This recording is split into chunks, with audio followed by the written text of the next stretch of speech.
Mes frères, sœurs, je vous salue au nom de Jésus-Christ.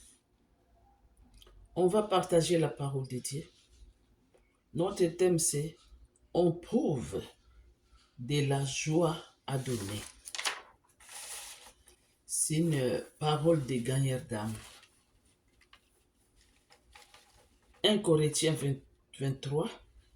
Je fais tout à cause de l'évangile afin d'y avoir part.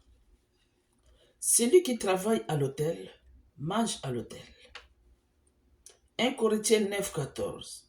De même aussi, le Seigneur a ordonné à ceux qui annoncent l'évangile de vivre de l'évangile. Si je fais de bon cœur, je n'ai la récompense, mais si je fais malgré moi, c'est une charge qui m'est confiée. 1 Corinthiens 9, 19. On peut être les serviteurs de tous, afin de gagner le plus grand nombre. 1 Corinthiens 9, 20. Avec les Juifs, j'ai été comme Juif, afin de gagner les Juifs. Avec ceux qui sont sous la loi, comme quoi que je ne sois pas moi-même sous la loi, afin de gagner ceux qui sont sous la loi. Avec ceux qui sont sans loi, comme sans loi, quoique je ne sois point sans loi de Dieu, étant sans la loi de Christ, afin de gagner ceux qui sont sans loi. J'ai été faible avec les faibles, afin de gagner les faibles. Je me suis fait tout à tout, afin de sauver de toute manière quelques-uns, car nous devons imiter nos aînés dans la foi. Jean-Baptiste, il a commencé son ministère.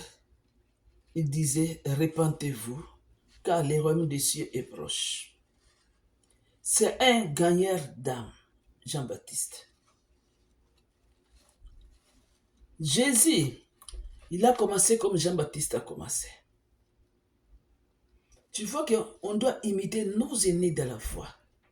Même Jésus a commencé comme Jean-Baptiste a commencé. Jésus dit, de ces moments, il a commencé à prêcher, Jésus a dit, répentez-vous car le royaume des cieux est proche. Jésus était un gagneur d'âme. On doit imiter nos aînés dans la foi. Même les pasteurs, il y a des fois, laisser la chair aller gagner des âmes.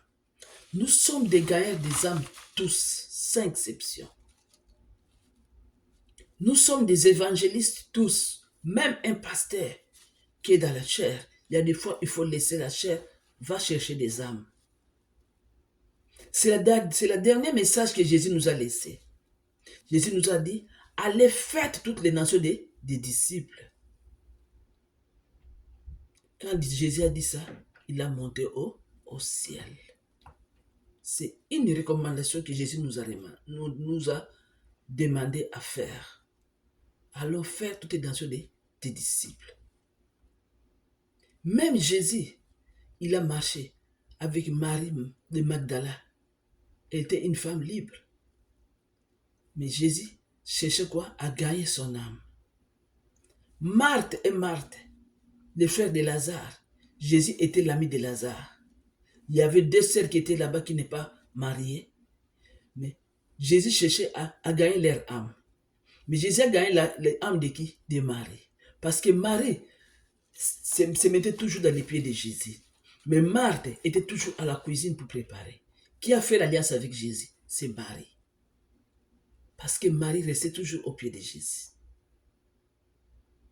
Cherchez à travailler et à gagner les âmes.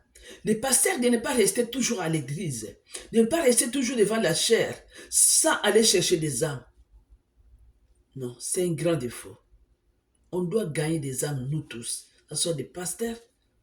Il y a des fois les pasteurs qui laissent la chair, même une fois par semaine. Tu pars avec des évangélistes. Toi aussi, va gagner des âmes. On doit gagner des âmes.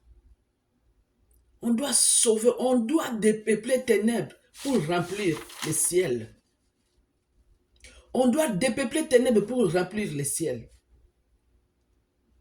Allons chercher des âmes perdues. Allons chercher des âmes perdues. Allons chercher des âmes perdues. Jésus nous envoie vers l'homme païen qui ne connaît pas Dieu, afin qu'on les fasse des disciples. Nous sommes des gagnants d'âmes. Allons chercher des âmes. Ça soit les pasteurs. Il y a des fois laisser la chair, même une fois par semaine, aller gagner des âmes. C'est très important. C'est ça la recommandation de Jésus-Christ. C'est ça que Jésus nous a demandé de faire. Allons chercher des âmes perdues. Allons chercher des âmes perdues. Amen. Que Dieu vous bénisse.